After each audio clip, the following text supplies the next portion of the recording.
ourselves and our neighbors get where we need to be, we help our whole region get where we want to be. Get on board at rideonmetro.org. News, traffic, and the latest on the Redbirds. This is the Redbird Rush Hour on KMOX.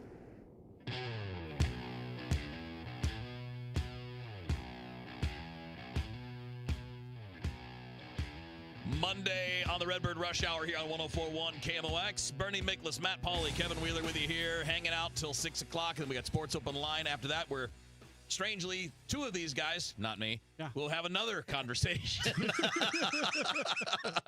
Hey, we're gonna be busy today, right? We don't have anything really. We do have this show the rest of the week normally. We don't have any early starts, but there's no Sports Open Line, so we're gonna get them in while the getting's good. And we got a lot to do anyway, man. There's more than enough for this hour and the next two, because it was, I think, an interesting road trip where you get 2 out of 3 in Baltimore, but not always pretty, and then a rough weekend down in Dallas, Arlington to be specific. And I guess we could start there, guys. And we'll go ahead and toss to you first, Bern. But what do you think we learned over the course of this road trip? It's not like anything's changing the course of the season, but I feel like a few things changed on this trip. Well, first of all, 3-3 road trip is fine. Yep. Although those two teams weren't very good. I mean, the Rangers are very good in terms of starting pitching, but the rest of the team has underperformed. The Orioles are a horrible team, and the Cardinals had to really fight to win those final 2 games, which they did. So I'm not being greedy here, but I do think that there was a clear opportunity to come home with a 4-2 record. I thought they played their worst stretch of defense of the season on that 6-game road trip. I thought the offense, and this is the thing that concerns me, is really inconsistent as of late. The last 14 games, they've scored 2 runs or less 7 times. And, that continues to be an issue. And I think they're going to have to get that more locked in terms of a consistent offense. So, I mean, all in all, it was fine, but there were some things there, I just didn't like. It doesn't mean that I'm saying the team's awful. I just saw some things I didn't like. That's all. Yeah, Matt, I think that's kind of the thing, right? Like, I like our analysis when the three of us talk, because we're not just talking about the results. Because results are one thing, good or bad, but there's also stuff happening that may not be shown, good or bad. Again, you could be playing well and lose. You could be playing poorly and still win games. And I would agree with Bern. I'm sure you do, Matt, too. I think that's one thing this team cannot fall off on over the course of the season, and that's defense. Yeah, I think Bernie hit everything spot on there. And if you take a step back and say, okay, pitching wasn't especially good, hitting wasn't especially good, defense was their worst stretch, and they had a 3-3 road trip, that if you play your worst baseball in a while and you're still going 500 on the road, that's not the worst thing in the world. They didn't just complete a 1-5 trip. But again, it's looking at those things and saying, can they get back on the right track? This is where, the hot take artist out there, anytime something's going wrong, will start waving their red flags as much as they can. And then if it gets better, they'll just ignore it. Whereas if it stays that bad, they'll say, oh, see, I told you so. I told you so. Well, all it is right now is 1 week where stuff wasn't great, coming off an incredible month. Now the next question is, does what happened the last week sustain, or do they get back on the right track? And that's going to be probably the most important narrative to watch here on this homestand. Yeah, Wheels and Matt, before the road trip, the Cardinals had won 16 out of 20 games. That's an .800 winning percentage. This is not going to last. While this doesn't excuse the sloppy defense, I was surprised by that. The fact is, like, anybody who's alarmed or outraged or something because they had a tough road trip and didn't look great all the time, I mean, please try to have some perspective. Before the season, in the ESPN power ratings going into the season, the Cardinals are 25th out of 30. And at The Athletic, they were 24th ranking out of 30. And as we all sit here and talk today, the Cardinals are tied for the 8th best winning percentage in the majors. So they've had a hell of a season. But there's going to be times, even the best seasons, the best teams, just get a little sloppy. They're just a little off. And the good teams fight through it and get back on track. So that now it's up to the Cardinals to do that. And look, this is going to be an interesting month of June. I know we touched on this a little bit earlier, Bernie, on DGS, and I know you're fully aware of it, Matt, but it's interesting. Not that it's all tough or all easy.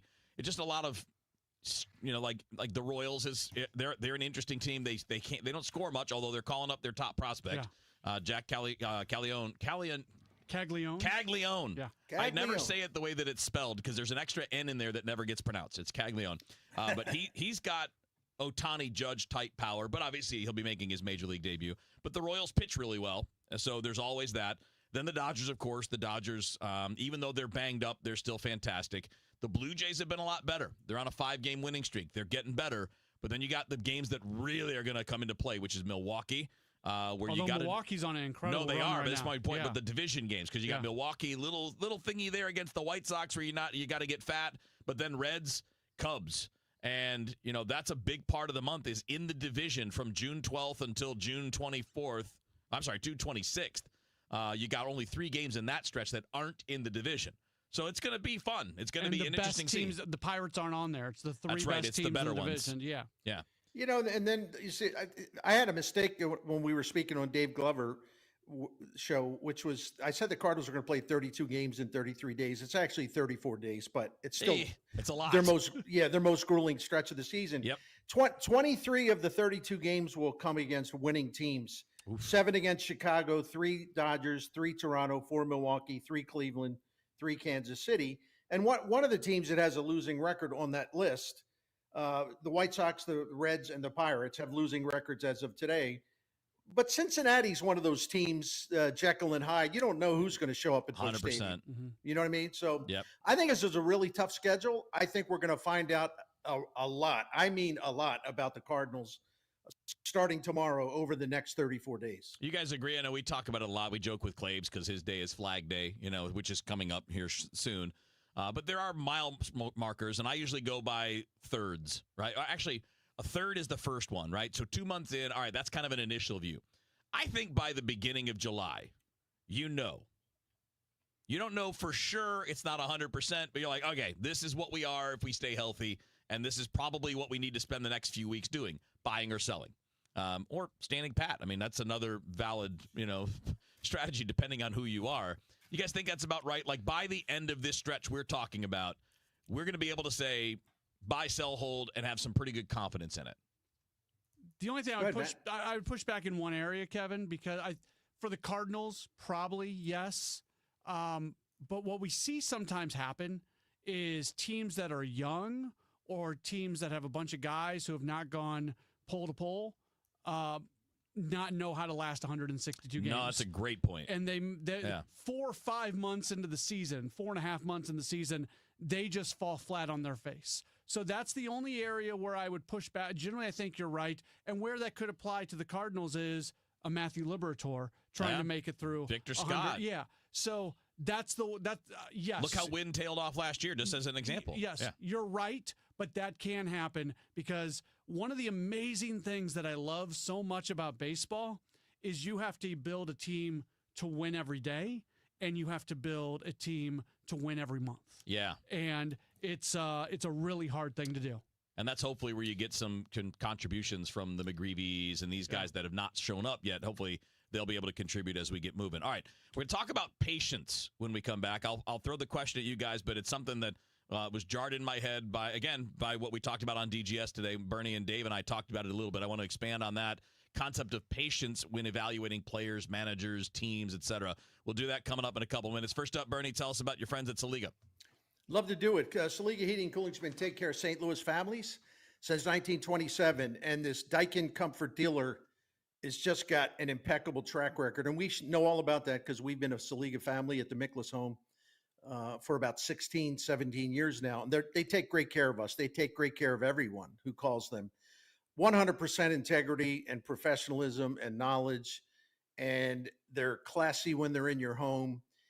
In our experience, sometimes you wonder about someone coming into your home to work on something. You don't know them. You don't know what they're all about. And we've had the experience of, they're trying to upsell you. They're trying to talk you into something. Saliga's never done that. Saliga goes the other way. Saliga actually looks to find cheaper solutions for a problem rather than trying to sell us the most expensive fix of the problem. That's why I said their honesty is just fantastic. The one thing I want to also mention is there's the Priority Club. Pardon me. It's a maintenance program that will save you money by extending the life of your equipment. That you'll receive priority scheduling and have the comfort of knowing your home is safe and ready for all seasons. So it's family owned and operated for nearly 100 years. Saliga Heating and Cooling offers free estimates and financing options and still has the best and most trustworthy customer service in St. Louis. For more info, go to SaligaHeatingandCooling.com, 314-481-7333. You had a solid retirement dream, sell your home in a few years, bank.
Mutual Company is leading the way in life insurance. Ask your independent advisor or go to pennmutual.com/STL. I'm Roger Brand in the michaelsflooringoutlet.com traffic center. You're listening to the Redbird Rush Hour on 1041 KMOX.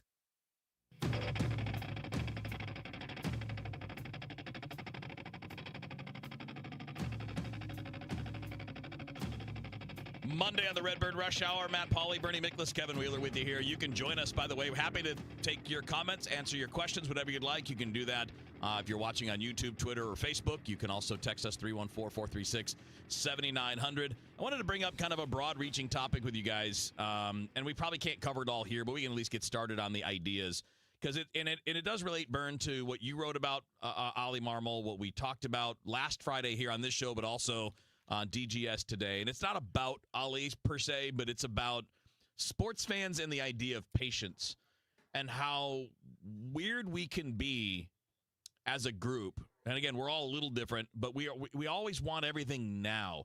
We don't allow time for a manager to get better at the job, even though all the great ones had to learn, right? Tony La Russa was not a great manager when he was the White Sox manager. He was the beginning of a great manager. A.J. Hinch got fired by the Arizona Diamondbacks. Did not do a good job there. He is now one of the best managers in baseball, and nobody would disagree with that. And why are we in a position where we can't let a manager, a player grow without demanding we move on or spend money to replace them, as opposed to just understanding sometimes it just takes time? Well, and you also have to factor in the situation a manager's in. Tony La Russa, for example, there's a couple things here. Tony La Russa, when he first came to St. Louis, he was a heralded manager. I mean, he took the White Sox to the playoffs. He won two American League pennants and a World Series with Oakland. Just a very, very highly regarded manager. So he comes to St. Louis, and at the end of his fourth season, he had a losing winning percentage. Sorry. He was under 500 after the first four seasons. This is one of the greatest managers that ever lived, right? And the winningest manager in Cardinals history. He had two losing seasons out of his first four. And again, under 500 after four seasons. So you take Ollie Marmol, and he's never been a major league manager before, and he's in his fourth season. And, people have wanted to fire him, I don't know, 20 million times already. And the stat that I love to throw in everyone's face about this, to prove your point, 545 games into their Cardinals managerial career, Marmol and La Russa, winning percentage. Tony La Russa, 501, Ollie Marmol, 514. Wait a minute, that can't be. That can't be. Bertie's lost his mind. His calculator must be broken. Read. And this is a guy that, listen, when La Russa took over, Bill DeWitt had just taken over as owner, and they were throwing money around left and right. I mean, they went out that offseason before 96 and got all kinds of players. Walt Jocketty, in his peak, he was making trades. Marmol became the Cardinals manager, after just about that when they were ready to enter a transition and also a rollback on payroll. And Walt Jocketty wasn't the general manager. John Mozeliak, who, let's just say, had gone into a slump for a while. So Tony actually had much better set of circumstances at the same exact point in the fourth season, much better circumstances than Ollie Marmol, yet Ollie Marmol's got a better winning percentage than Tony did. So what does that tell us? It tells us, first of all, people haven't been entirely fair with Ollie Marmol, but to Kevin Wheeler's point, we pretty much try to chew up every manager that walks the face of the earth. So people were shredding La Russa. Some guy hired a plane, one of those little jet Piper clubs or whatever, to go around Jupiter, Roger Dean Stadium, with "Save the Cardinals, Fire La Russa" banner or whatever. Tony La Russa was getting this treatment, but the stuff with Marmol to me seems personal. And so I like to point out he actually had a better record than La Russa at the same exact point in time as Cardinals manager. It's a fun conversation to have. And look, just the fans in St. Louis never really some of them never got off La Russa, but certainly until La Russa won a World Series, there were, people wanted to send it back to California, as this people like to say. One of the differences when comparing the two, and I think I'm well established as being somebody who really likes Oliver Marmol and thinks he's a good manager. Tony didn't have a 71-win season against him. That's one thing that Ollie's got on his resume that Tony didn't. At the same time, you look, Ollie walked into a situation where you did have some Hall of Famers who were on the way out. Tony had won. It was Ozzie Smith, who he really didn't get along with. Just going, as Bernie mentions, the Cardinals were kind of ramping up when Tony got here, and the DeWitt era was really getting started with the Cardinals. It's going through this transition, and you don't really know what it is. But it is. I think it's a really fun discussion to have, comparing the two different managers and what they had to deal with at the beginning of their tenures. Well, I got to come back at you, Mr. Pauley, my buddy. La Russa didn't have a 71 win season, but he had a 73 win season in 1997. And by the way, he had a 75 and 86 season in 1999. So look at the way Marmol has responded and his team has responded after that disastrous 2023 seasons. Mm-hmm. I think they've acquitted themselves very, very well. I don't think Ollie's going to have another losing season like this year. So if he doesn't, then that means after 4 years, Tony La Russa would have had 2 losing seasons.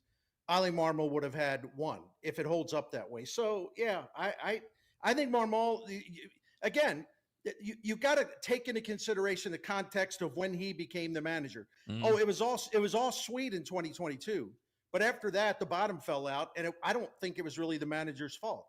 I mean, they were starting to cut back. They really were starting to kind of enter a transition phase, right after that 2023 season. So I think he's done pretty well, all things considered. All right, we're going to talk a little bit bigger picture later, too, about evaluating big picture versus individual things where we want to talk about criticism, right? Because two things can happen at once. I also want to get into some specific players as we go, so we'll be doing that coming up as well here on the Redbird Rush Hour. Let's talk about Game Day Men's Health for a second. Of course, I love Game Day Men's Health. You can find them at GameDayMen'sHealth.com, by the way. It's been about 3.5 months, coming up on 4 months now that I've been with them. And I haven't felt like this on a day-to-day regular basis in 10, 12 years. I mean, it's probably an exaggeration to say turning back the clock, but the TRT, which is testosterone replacement therapy, is what I'm doing. I went in, did a consultation, took the blood work, and my numbers were low, man. I mean, I didn't do anything to put it there. They just were low, and it was part of why I would get, like, the heavy legs, as I like to call it. I feel tired. I drag. I spent hours and hours and hours every weekend at the ball field coaching. I did that this weekend. I feel fine today. If you go back last year on a Monday following a weekend, I was dead. And I'm telling you, it's because of Game Day Men's Health. So if you want to check them out, you can do it. They have all kinds of different therapies, whether you're looking at ED treatments, you want to lose weight, they've got medical weight loss options. TRT's been great for me, but they will find what works for you. Everything's overseen by board-certified physician. The staff are trained experts in men's health. You'll get one price explained up front. That's it. Can't be any simpler than that. And you've got 3 area locations: Chesterfield, O'Fallon, Missouri, and Glen Carbon, Illinois. Go to GameDayMen'sHealth.com and get back to the top of your game with Game Day Men's Health. It's Tom Ackerman for Ophthalmology Associates, the doctor's doctors.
One agent in town that I trust, Mark and Neil Gelman of eXp Realty. My friends Mark and Neil have the best system to connect you to the best qualified buyers, getting your home sold fast and for top dollar. 314-336-1991. Go to thegelmanteam.com.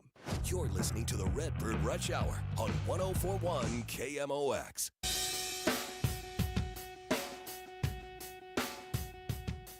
All right, Redbird Rush Hour, Matt Pauley, Bernie Miklasz, Kevin Wheeler with you here. Your thoughts, comments, questions, just pop them in there on YouTube, Facebook, or Twitter if that's where you're watching us. And if you're just listening, 314-436-7900 to send us a text.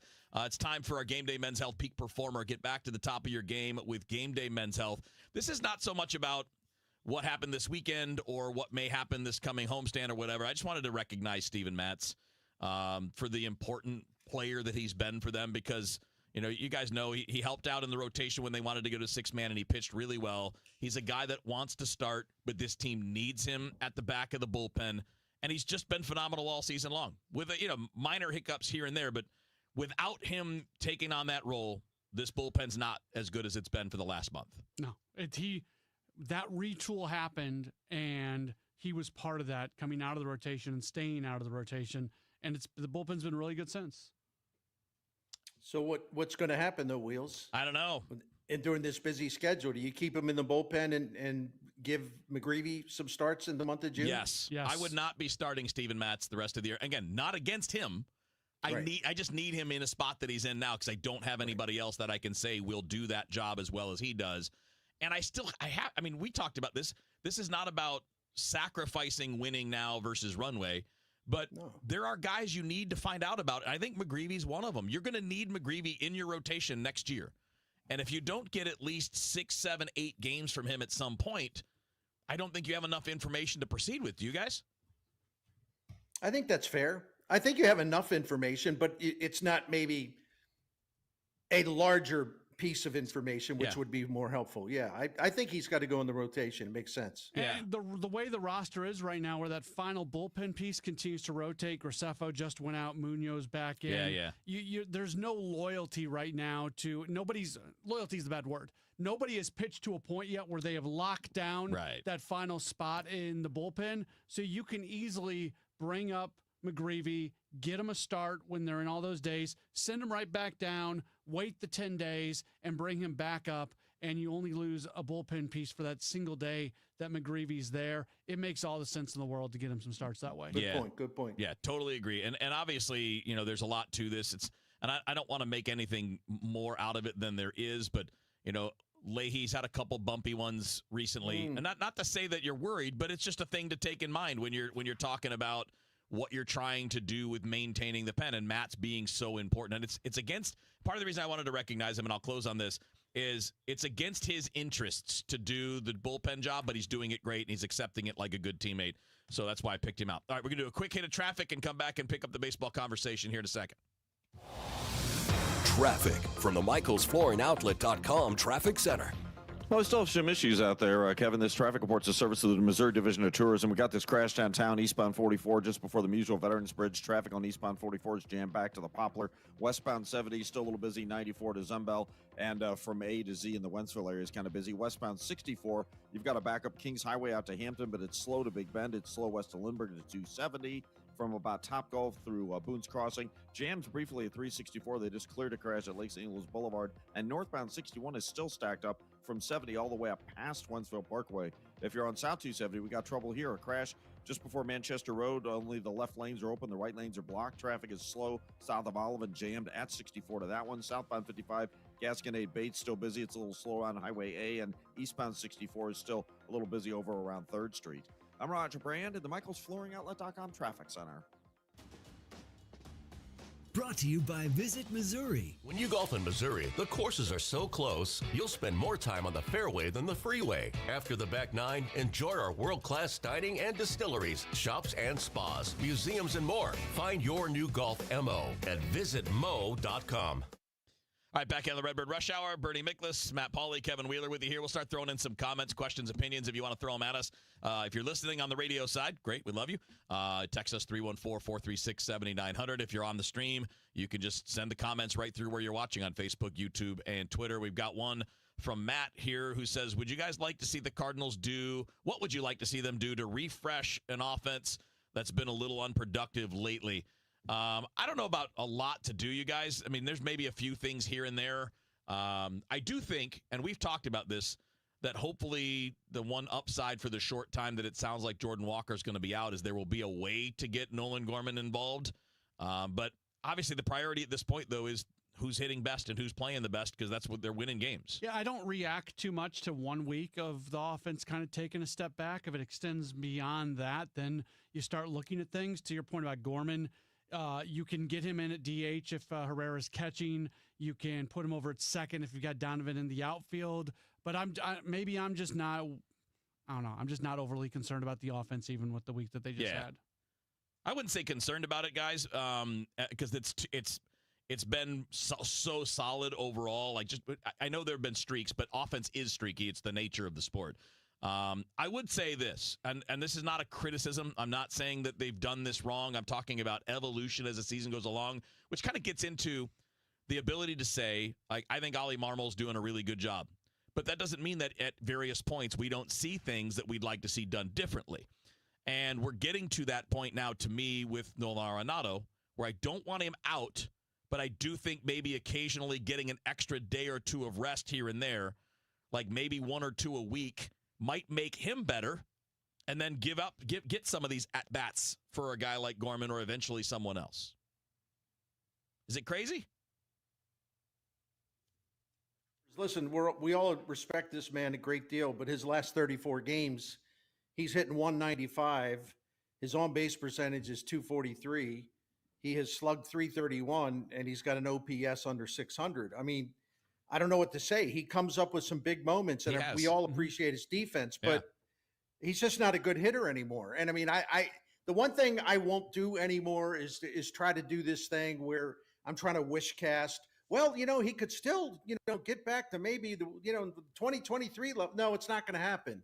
Let's just accept him for what he is. And the thing of it is, I do accept him for what he is, and I like him, and I respect him. Yes. And he still helps the team. I think that's my point, right? I love the defense there, and for a team that is based a lot on defense, I don't want to take him out. I'm not talking about benching. I am saying he's a 34-year-old player, and it's okay to get an extra day or two than you normally would. So if you would normally rest him once every 10, maybe twice every 10 is okay. Yeah. Maybe an average of once a week, or if you have 7 games in a week, it's twice a week, because that does multiple things. And why can't he then be a defensive closer for you? We did this with center field. Why can't we do it at third base too, where you have a lead late? All right, Nolan Gorman, nice job. Maybe you went over, maybe you hit a dinger, but now the elite defender's coming into the game because we got a lead. I don't want to dismiss the impact of his defense, because the Cardinals have been so good defensively this year. They've saved so many runs as a result of their defense, and Arenado's right in the middle of that. So in no way, shape, or form do I want to diminish that, and that's why I want him to be in there at third base more often than not. That being said, I actually think the Cardinals are built to get him some more days off, because I like the lineup depth when starting at 9, going Scott, Nootbaar, Wynn, Donovan, Contreras, Herrera. That's a solid. Throw Burley in there too. Yeah, you can throw Burley in there, whatever you do. But those 6 guys, there's not a lot of teams out there that I think you feel that comfortable about a run of 6 guys. So in those other 3 spots, if you have a light hitting catcher like the Cardinals do, that's fine. If you got another guy who's working through some things, that's fine. And so I'm not worried. I'm not going to get upset about what Arenado's doing offensively, especially as Bernie pointed out. He does hit the occasional, like, really impactful hit or big home run, whatever it might be. But yeah, it's okay to give him a day here or there, and it might actually make him better in the other games. Look at Bill's comment on YouTube. Bill Dwyer texted in and said it worked for Goldschmidt.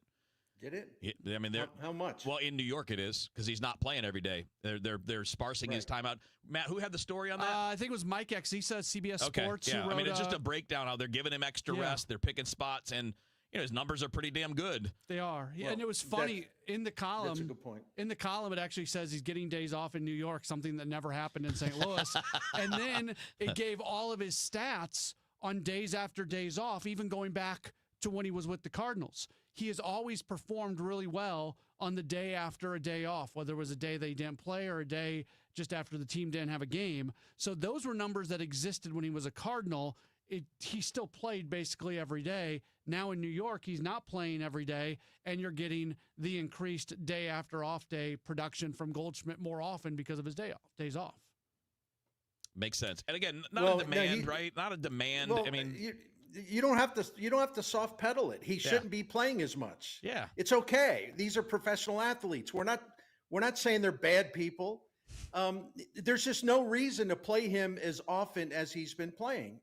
The glove is great, and so that's a consideration. But this schedule that starts tomorrow, where you have 32 games in 34 days, good time to use and this is a guy, Nolan Arenado, just love his attitude. Yep. But he also beats himself up mentally, and he also, he's got back issues from time to time. So what's the point of just sort of, I hate to use a cliche, kind of running him into the ground? What's the point of that? There's no point in it. No, I'm with you. And we even seen his defense just a little bit, by his standards, slack a little bit in recent days. Good stuff. All right, stick around. We got one more segment to go with Bernie Miklasz, Matt Pauley, Kevin Wheeler with you. It is the Redbird Rush Hour on 104.1 KMOX. Do you have $10,000 or more in credit?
All right, a few minutes left on the Redbird Rush Hour. Bernie Miklasz, Matt Pauley, Kevin Wheeler with you here. And then Matt and Bern are going to do a little bit more on Sports Open Line. So aside from Bernie, Matt, what's up? What else is coming up?